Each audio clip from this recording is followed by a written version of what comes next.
Hey everyone, welcome to Founders 365 with me, Steven Haggerty. Today I'm joined by the founder of Hatless Studios, Mr. Chris Phippen. How are you today, man? I'm doing all right. The weather is improving, and I'm good. So British.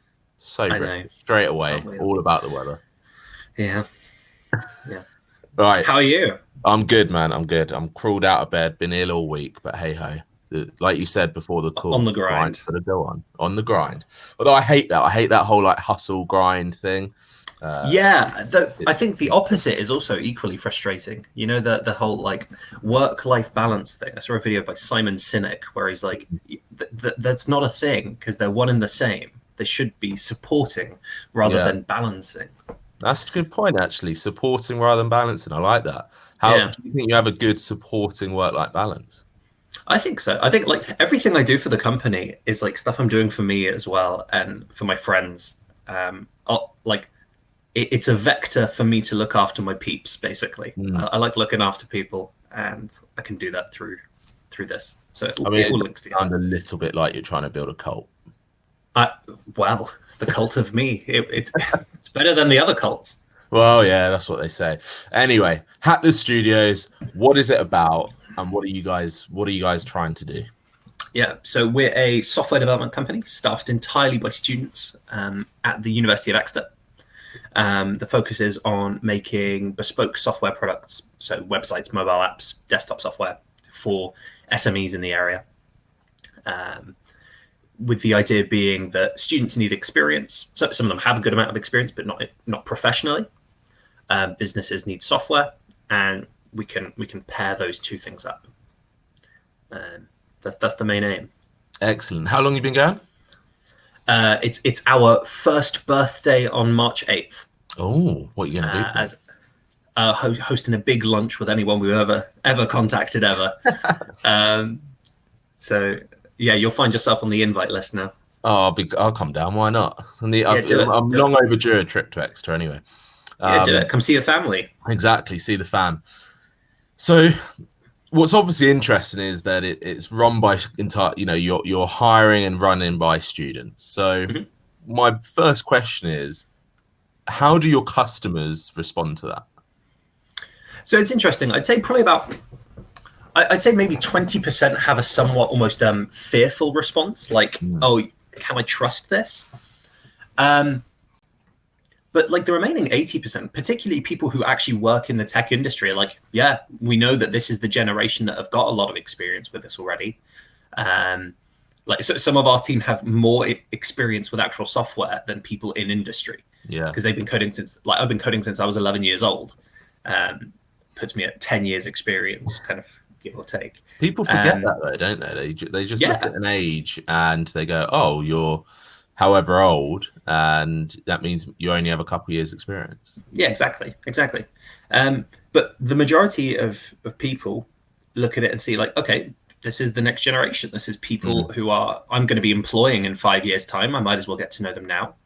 They have skills. They're cheaper, if we're being candid. And that they have the fresh ideas. And I think those fresh ideas are what are really... I mean, I've just recently been asked to consult with the university on their digital transformation project, which is a huge budget.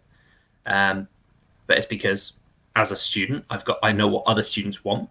And I know how to piece those things together. So exactly. it's fresh ideas. How did you get to the stage where you thought, okay, I'm going to make this business, I'm going to get fellow coders together, and we're going to provide a service that is going to rival, the big dogs, let's say? I mean, initially it was just me and a few friends, just kind of working on projects, not for money, just making our own stuff, games or just little tools to help automate away the menial tasks of our lives. And then we started seeing emails. We were all on the computing society at the uni, and the computing society would get emails saying, hey, we need people to do this kind of stuff for us. There's money involved. Do you know anyone? And we were like, well, clearly this is a market untapped. So yeah, there were originally 3 of us, then it grew to 5, then to 9, and now we're at 15 people. Wow. just in Exeter, and the plan is to spread that to other universities as well. Yeah. And how are you going about building the business in terms of gaining clients, gaining traction in that sense? So far, we have done a grand total of 0 marketing. Impressive. It's all been word of mouth. We're really lucky. Exeter's a really great place for this because so the Tech Nation report from last year, I think the quote is something like, we're at 20% digital talent capacity, which sounds like a whole lot of jargon. But it basically means we could times by 5 the number of digital marketing, digital graphics, software development employees we have, or individuals that have those skills, and only just meet market demand. So clearly, particularly if we're providing a competitive price point and we've got those fresh ideas as well, it's a market that needs filling. Definitely. So yeah. What's been the hardest part of working with students from yourself in terms of that founder's position? Yeah, I mean, working in general, it's actually just been like time management, balancing like my time alongside my dissertation and all of that stuff. That's pretty hard. But in terms of dealing with like other students, the general thing is like a lot of them do, like, we work flexi hours so that they can go out drinking, etc. But some of them are still learning how.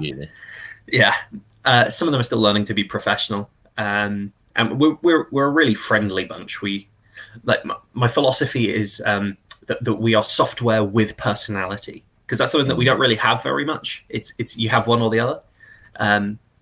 So they're kind of, but they're still learning how to interface with clients, how to get into a consistent work schedule, and stuff like that. So I'd say that's probably the hardest bit. But they're all things that are manageable, and they're things that are getting better over time as I figure out how to coach people into the right area. And is this your first business? Yes. Yeah. I mean, I'm 21. Started it when I was 19. Really. Yeah. I had, prior to this, 0 entrepreneurial knowledge, experience, desire. You just love to code. Yeah. Well, I wouldn't even say I love to code. But ultimately, I love people. I love linking things together. I'm a jack of all trades. I can code. I'm currently teaching some Python along with some of the team, to other students, funded by the university. But for me, it's I'm much more about learning a little bit about everything, because that way you can piece everything together. Yeah. You look at health tech. You need neuroscientists. You need genetics. You need the programming, the maths, all of that stuff, the electronics even. And I know a little bit about all of those things, but I wouldn't be able to master in any of them. So knowing that, how has that changed in terms of who you bring on board? Ooh, that's a good question. That's a really good question. Generally, my approach is I don't care all that much what skills you come into the company with.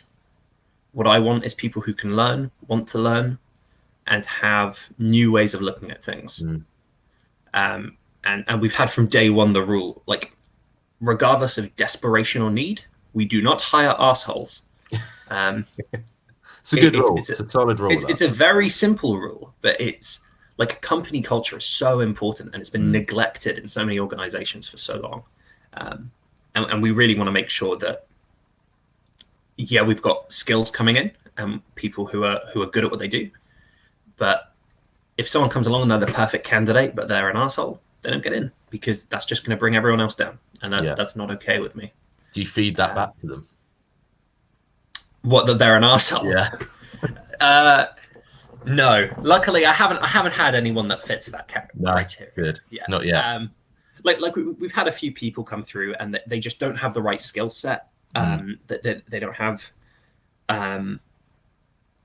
That we can't see any inkling to have like learned or worked on other projects. And I've fed that back to them, and they've gone away. And one of them's just reapplied and said, "Hey, I've been doing this and this now." I'm like, "Cool, okay, cool. Let's have a chat." But yeah, luckily there aren't very many arseholes, thankfully. That's probably not true. There are loads. But... Yeah. They just haven't quite reached you yet. Yeah. It's going to happen. Let's face it. Yeah, I'll get a swarm. Yeah. Hopefully not after this podcast. No, hopefully not. Yeah. Hopefully we attract a nice audience with no or very little arseholes. Yes. Yeah. That would be ideal. With Hatless, for you, obviously, you're still at Exeter. You're hiring people at Exeter. Are you in your final year? Yeah. What happens after your final year? What happens to Hatless? Yeah, it goes boom. We're in a position now where we're actually profitable enough that I can carry on working on it full time once I'm finished, and that's the plan. The kind of I'm in touch with some people kind of in my network who are interested in helping expand the business and helping it grow like faster to other universities. We're running a big summer program called Summer of Innovation. And like all of those things can be reproduced in other places. And so that's my aim, is finish uni, pay myself a very small salary just so I can, live. And yeah, continue growing it, because I think it's valuable. I think the students like it, the uni like it. How do you think the business will change when you're no longer at a uni campus running the business? So, yeah, this is the really tricky one, because I'm staying in Exeter. I'm going to have access to the same facilities as before, give or take, on campus. That they've already set up, that I'm allowed to continue using the space, etc., which is nice. I think the biggest thing is actually going to be there's almost a social difference, because it's going to be now you're not a student, so you're like enslaving students. It's like, while I'm a student, it's okay, because it's like, oh, these are just my friends. But that kind of social dynamic might change massively. But I'm hoping that I come across as friendly enough and honest enough that people will just be like, yeah, no, he does actually just want to do good, because that's what I do want to do. Yeah. But is the intention to always just have students, or what about when your fellow students at the moment that you've hired also graduate? Does that mean that they no longer qualify to be an employee, or how does it work? Yeah, so we have kind of two main ideas. The main one is we're really interested in setting up kind of recruitment pipelines. In an idea, like one of our people's going off to Google in September. Nice. And the idea is that either you'll graduate and we'll have found you a place to go, or we will have helped you, supported you in getting to that place. Because we're not just about the work, we're very much like we want to help you out, we want to help you grow. So either we'll get you to that place, you'll say, no, it's all right, I'll go off, I want to do my own thing for a while. Or the other option, and I'm still trying to figure out how this will work, because it's a really different dynamic, but having a kind of senior team that mentors the student team, and kind of have different price points for both of those teams, and maybe get an office for those guys. And yeah, there are a couple of different plans around that, but I won't say it will disqualify anyone, because legally you're not allowed to. That's a good point. Based on whether you're a student or not, can you? I don't know. Would it be classed as discrimination? That's a really interesting point that I haven't even considered yet. One of my clients is a lawyer, so I'll ask him. Yeah, I'm going to make a note of that. That's really important. No, it is important, because this is the thing, and this is why I asked the question, is because right now your business is fresh. It's really relative to you because you're around students. You're very close to it. But what happens in 5-6 years time, when you've built the business to a certain level? Do you then just become that creepy older guy that's still hanging around campus? Yeah. I mean, my plan is I'm hoping I'll find someone to kind of succeed me. You're the younger version of yourself to come in. Yeah. I'm grooming someone to wrong word to use. Wrong word. Yeah, I know. Yeah, that's a good point. I am. There isn't a better word for it. Mentoring. I am mentoring someone. You're mentoring your replacement. Yes. Yeah, we should work. We should work to make ourselves unemployed. You know, that's our Yeah, program. 100%. I agree with that. I think as founders as well, we often get so caught up in the day-to-day running of the business is that we forget why we started and what we want to do with it. But I guess you're in one of those positions where it's so you're like on the ground, you're like with everyone. You're not at that stage yet where you're having to check in with students because you're still seeing them every day, you're still interacting them with you every day, which I guess is a really nice position for you to be in terms of where the business is at. Yeah, I mean, I imagine in a few years' time, once I've been kind of like, as much as I like to think I can learn pretty much anything, you can't really learn cultural trends too easily without being really involved. So unless I perpetually stay really closely tied up with students, it's not gonna. My trend will become outdated, and I'll need to move on to something else. But what I'm hoping is that by then, like working on the stuff with the University on Digital Transformation is really interesting to me. That kind of big overview strategy side of things is interesting, and I'm hoping that this will set me up with some nice opportunities there. But for the meantime, I think the next 5 years at least I'll be all right doing this. You'll be all right. You're still young. I'm still young. Yeah, it's when I've got like a beard that doesn't like groom up well, and I don't look young enough anymore. That's when it's going to be a. And you hear the students be like, "That guy's been in here for like 10 years." Who is he? Yeah, is he a lecturer or is he just some? See, I could just become a lecturer. Yeah, there you go. That's your in. I could do that. Yeah. Yes, you're in. Main problem. I hate academia, man. Some of it. Maybe not. Like, no, I think like you said, in terms of Hatless, a really good route to go down would be almost creating like that recruitment arm, because it makes perfect sense. It helps your clients, it helps you guys. It means that you're always continuing in that fresh sort of talent development side. And the industry is not going to get any smaller, right? So if you can be positioning yourself at that front level, or front of the line, let's say, where you're getting people into your business 2-3 years before any other recruitment company or any other business, that is a huge advantage. And one particularly in software, because so I've spoken to a couple of people. I won't name them just because I don't know how appropriate that is, but was talking to them, and that they've hired interns to do software, and some of these are great software engineers, but they say once they hire someone who's been a computer science undergrad, for example, it takes them 2 years to build them up to a stage where they are competent at software engineering. I'm like, 2 years after you've done a full degree in this exact subject before you're competent? Like, that's not okay with me. And I'd like to not okay with your clients either, right? Yeah, exactly. But what we've got, like, we've made software that's now being used by banks. We've got, we're just in the kind of tendering process with the European Space Agency to make them like a virtual tour of some of them facilities, which I think would be really cool. Very cool. That's in Paris, right? I don't know where it is, actually. I think it is. I think a friend of mine works there. Oh, really? Yeah. I'm pretty sure they're based in Paris, or they've got a base in Paris. Yeah. But yeah, that's looking promising. It's looking like it's going to happen. I did have a trail of thought, which has now vanished. What were we talking about? Who knows, Chris? Who knows? Listen, for you and Hatless, what is one of the biggest challenges that you faced in terms of growing this business? You know, you're a profitable business, which is quite rare nowadays in terms of a lot of businesses in year 1 or 2 or 3. I think the biggest problem has been the fact that, like, ultimately I'm winging this.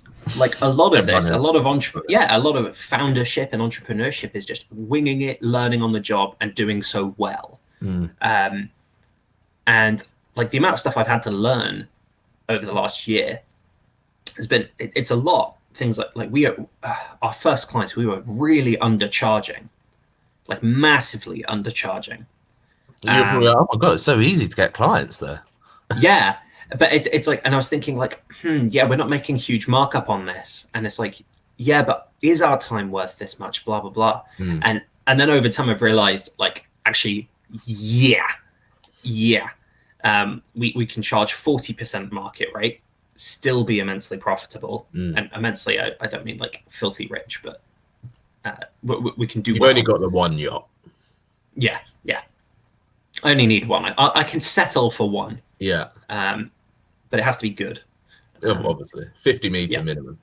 Yeah. Wait, 50 meters? Is that really like yacht size? Yeah. Seems. I used to work in that industry. It's like 50 really? meters. Yeah, 50 meters was like that. That was sometimes, even in some circles, 50 meters is considered like small. That's bigger than my house. Yeah, it's nuts. It's a crazy industry. Damn, that's insane. Okay. Yeah. But yeah, I guess the hardest thing has been kind of figuring out the stuff we need to actually operate as a business, particularly while balancing with other studies and things. How have you done that then? Did you get yourself a mentor? Did you utilize some resources? How have you learned? Sleep deprivation. The famous sleep deprivation. Yeah. I like networking, so I talked to a lot of people, and I found some really great mentors, some of whom are just fantastic people, and they've picked up some of like the big mistakes I've been likely to make and stopped me making them. We've got a student startups team on campus, so we use their space kind of like an office, but it's more like a collab workspace actually. And I guess a lot of it is I spend a lot of time Googling and just thinking in general, and just talking to a lot of people. I talk to a lot of people. How do you know when you need that support? Like, what makes you Google something?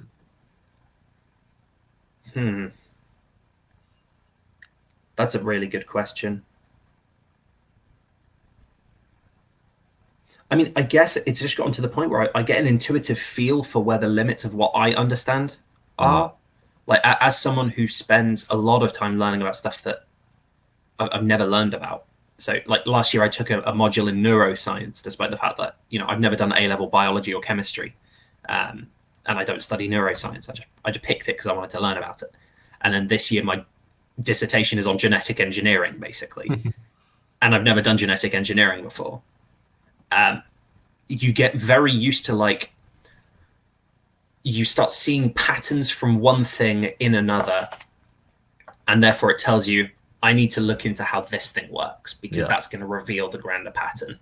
And I suppose you just start building like an intuitive model of how those things link up. But in terms of like that, there's no like catalyst sanity. Or there's no sanity check for it. But no, it's a good question. I'm not sure how to. Yeah, it's a good. I think I'll have. It's an interesting one, because I think that's one of the things that people struggle with. They don't know when they need to ask for help, or they don't know when to look for that help, because they are winging it. And I think 90% of the population, in terms of entrepreneurs and founders and all that kind of stuff, are winging it. Some are just winging it better than others, right? Yeah. But when we start thinking about, okay, what do I need to better my business and better myself, that's when you start, because I think Google can be super dangerous, right? I think if you start, it's like if you get a headache and you start Googling, you're like, oh, I've got brain cancer. Yeah. I know that feeling very well. Yeah, it can be the same as looking on YouTube going how to do Facebook ads, right? For example, you're just already stuck in this whole world of people basically sprouting a load of talk and not really giving any answers.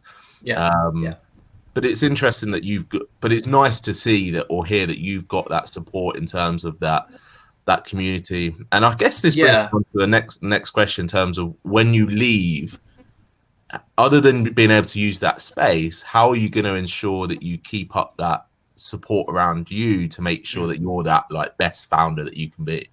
Yeah, I mean, so for me, I think also in answer to the previous question, having thought about it for an additional 15 seconds, is generally when I have a problem or I'm doing anything, I talk to people about it in general, not as like a, hey, can I get some feedback, or what am I missing here? Yeah. It's just here's what I'm planning. Here are the things I've thought about. Let me know if you've got any other ideas about it. And that's kind of that. I feel like that's how a support network should be built. It's like I'm going to have ideas about your business. You're going to have ideas about mine. And as joint stakeholders in the community, we're going to advise. So I go to a lot of kind of networking events and meetup groups, and working with clients is great actually, because that they like I get sent referrals like from like one particular client that I haven't even met yet. I'm going to meet them on Friday. They've already sent us, like they've already referred us over to another client. Amazing. So it's like, I'm like, okay, cool. The network is a self-expanding thing at this point. And so I'm just going to keep going to networking events and talking to people. I think that's my plan. It's what I won't say I'm good at it. I enjoy doing it. And I like to think I can talk to anyone about whatever they do and have some insight. Unless it's like really detailed quantum physics. Like quantum mechanics is great fun. Know a bit about quantum mechanics, but the nitty gritty, I stay away from. Just don't head towards the quantum physics meetup groups then. Just a bit of a no, maybe not. Although I do have a book on my shelf somewhere titled "Quantum Mechanics Cannot Hurt You." It's true. It's true. Where is it? It's over there. Yeah, it's that is the smallest bookshelf I've ever seen behind you. I've only just spotted it. Yeah, it's like that. I've got another one up here of the same size. It's tiny. Yeah. So, Chris, 2020, new decade. Obviously, we're halfway through Q1. What has Hatless got in store for growth and all those aspects in 2020? Well, we can't ignore the fact that we're back in the roaring 20s. We're going to have to make some kind of automatic jazz machine. Yeah. That's on the cards. Other than that, all other goals pale in comparison. That is the priority of the business. That is the priority. It's a business pivot. We'll say. All client work must stop until the jazz button has been created. Yes. I'm kind of tempted to do this now. Please note, none of his client work will stop. Yes. Kind of main goals: summer of innovation. Basically, student capacity massively increases over the summer. The aim is we want to get kind of lots of big projects or kind of consultancy work over the summer with businesses, and we've already got quite a few people kind of lined up for that. Big collaborative summer of innovation. That's the big aim for this year. Other things we've got. I'm currently in chats with people at Ulster University in Belfast about starting up a new branch there. Kind of spreading slightly far. You could have picked a closer one. That's just where the contacts were. I had someone who's like, I've got this great contact like in Belfast. Bristol Uni. I'm going to do that as well. It's just I was talking to someone about it, and they were like, "Oh, I know this person in Belfast. They're great. I can put you in touch. They'll help you out." I was like, "All right, yeah, why not? Say yes." Yeah, say yes to life. Exactly. I got Yes Man on my shelf here as well. Nice. Highly recommend. What else have we got planned? Some new big projects. That's the digital transformation stuff with the uni. Want to keep growing. Keep growing. That's what we want. Listen, Chris, my final question to you: if you give 3 tips to any fellow founder, or perhaps even like perhaps a younger founder, because I guess you can relate to that more. Sure. But a founder that is perhaps starting their business or getting into that world, what would 3 tips from you be? Oh boy, say yes to things is genuinely, I think some of the best advice I've ever received. I think serendipity cannot be overstated.